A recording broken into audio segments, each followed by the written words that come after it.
కొంత మరి వాళ్ళకంటే టెక్నికల్ ఇష్యూనా లేకపోతే ఐడెంటిఫికేషన్ ప్రాబ్లమా కానీ మొత్తానికి కొంత అది ఆ ప్రయత్నం చేయలేదు. 12,000 ఎటకేళ్ళకు 12,000 ఇస్తామని చెప్పి ప్రామిస్ చేశారు. మరి 26 నుంచి మరి అందరి ఖాతాలలో పడతాయని ఎదురు చూస్తా ఉన్నారు రైతులు. కానీ వాళ్ళకు రైతులకు ఎంత చేసినా, ఎందుకంటే అట్లా అనుకుంటే కేసీఆర్ కూడా మరి 4,000 నుంచి 5,000 చేసేది, ఇప్పుడు 5,000 నుంచి 6,000 కాంగ్రెస్ చేసింది. కానీ అంటే వాళ్ళకి ఎప్పుడు కూడా ఒకరు పెడతామంటే ఆశ, కొడతామంటే భయం అన్నట్టు రైతులు కొంత ఆశతోటి నిరుత్సాహంతో ఉన్నదనేది మనకి స్పష్టంగా అవపడతా ఉన్నది.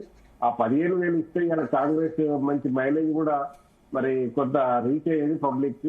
అయితే ఇంకా ప్రజలందరూ కోరుకునేది కూడా ఏంటంటే ఇక్కడ కట్ ఆఫ్ పెట్టకపోవడము కొంత నెగిటివ్ డెవలప్ అయినటువంటి. ఎందుకంటే నేను ₹1,00,000 జీతం తీసుకుంటున్నా, ఇలా నేను ఐటీ హోల్డర్ను కూడా కలిగేయాల్సినటువంటి అవసరం ఉండే కాంగ్రెస్. మరి బీఆర్ఎస్ చేసినటువంటి తప్పులే కాంగ్రెస్ చేయడం వల్ల ఏంటంటే ఇక్కడ ఆర్థికపరమైనటువంటి అంశాల మీద కొంత వారు భారం పడతా ఉన్నది. రెండవది చేయలేదనే అపవాదు కూడా వస్తున్నటువంటి పరిస్థితి ఉన్నది. ఇక్కడ ఆత్మీయ భరోసా మాత్రం మరి ఆ గుర్తించడంలో ఏ పద్ధతిలో గుర్తిస్తారనేది చూడాలి. ఎందుకంటే వ్యవసాయ భూమి లేని వాళ్ళందరికీ కూడా ₹12,000 ఇందిరమ్మ ఆత్మీయ భరోసా ఇస్తామని ప్రామిస్ చేశారు.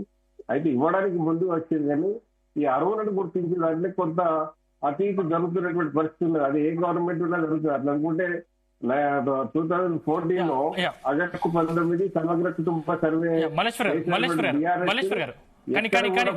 ఫలితాలను చూపించేటువంటి పరిస్థితి లేదు. ఎవరికి ఉన్నారు, ఎంతమంది నిరుద్యోగులు ఉన్నారు డేటా ఇవ్వలేకపోయింది.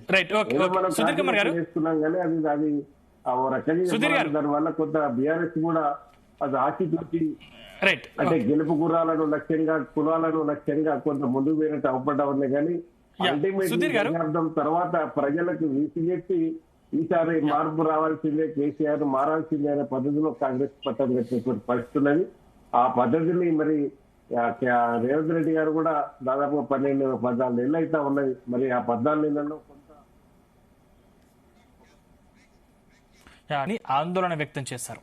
ఎన్నికల సమయంలో కాంగ్రెస్ పార్టీ ఇచ్చిన 6 గ్యారంటీలు తమకు అందలేదని అధికారుల్ని కడిగి పారేస్తున్నారు.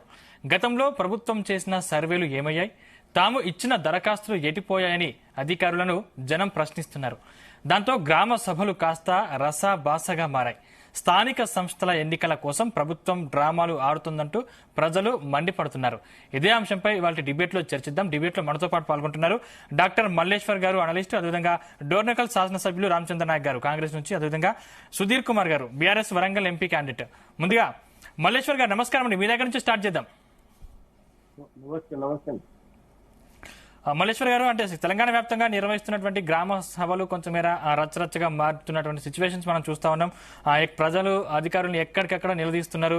అసలు మాకు రేషన్ కార్డుల జాబితాలో పేర్లు ఉండట్లేదు, ఇందిరమ్మ ఇల్లు రాలేదు, 6 గ్యారంటీలు అసలు మాకు అందనే లేదు అని చెప్పేసి ఇట్లా చాలా మట్టికి ప్రజలు నిలదీస్తున్నటువంటి పరిస్థితి మనకు సిచ్యువేషన్ కనిపిస్తోంది. సో ఓవరాల్ గా మీరు కాంగ్రెస్ ఏడాది పాలన పూర్తి చేసుకుంది. ఏడాది పాలనకు సంబంధించి మీరు ఈ ఏడాది కాలం వ్యాప్తంగా ఇవన్నీ అబ్జర్వ్ చేస్తున్నారు కాబట్టి ఈ సిచ్యువేషన్ ఏంటంటారు, అసలు ఏం జరుగుతుంది, ఏం జరగబోతుంది, నిజంగా ప్రజలకు ఎటువంటి గ్యారంటీలు అమలు కాలేదంటారా? హలో అన్న, మల్లేశ్వర్ గారు నా వాయిస్ వినిపిస్తుందా? హలో వినబడుతుందా? వినిపిస్తుంది. హలో మల్లేశ్వర్ గారు నా వాయిస్ వినిపిస్తుందా? ఓకే ఓకే, మీది ఓకే. ముందుగా ఫ్యాన్ ఉన్నటువంటి పెద్దలు మన డొనకల్ ఎమ్మెల్యే గారు రామచంద్ర నాయక్ గారు, మరి అన్న సుధీర్కి, మరి మిగతా ఫ్యాన్లో ఉన్నటువంటి మిత్రులకు నమస్కారం అండి. వాస్తవంగా ఈ రోజు జరుగుతున్నటువంటి పరిణామాలను చూస్తే కొంత మరి విడ్డూరంగానే అవపడతా ఉన్నది. ఎందుకంటే 10 ఏళ్ల నుంచి రేషన్ కార్డు లేదని మొత్తుకున్నది ఈ ప్రజానికం. మరి ఈ రేషన్ కార్డు కొరకు ఈ రోజు గ్రామ సభలలో, వార్డు మెంబర్లలో లిస్ట్ అవుట్ చేసి మన జరిగినటువంటి సర్వే ప్రకారం చేసి మరి అందించే క్రమంలో ప్రభుత్వం ముందుకు వస్తే ఈ రోజు నా పేరు లేదని, నా ఊరు లేదని కొంత రాదంతం చేసినటువంటి పరిస్థితి అవపడతాను. దేనికి నాకు తెలిసి మొన్న, ఎందుకంటే కేటీఆర్ గారు అనేక విషయాలలో నేను గ్రామ సభలలో తిరగబడండి, గ్రామ సభలలో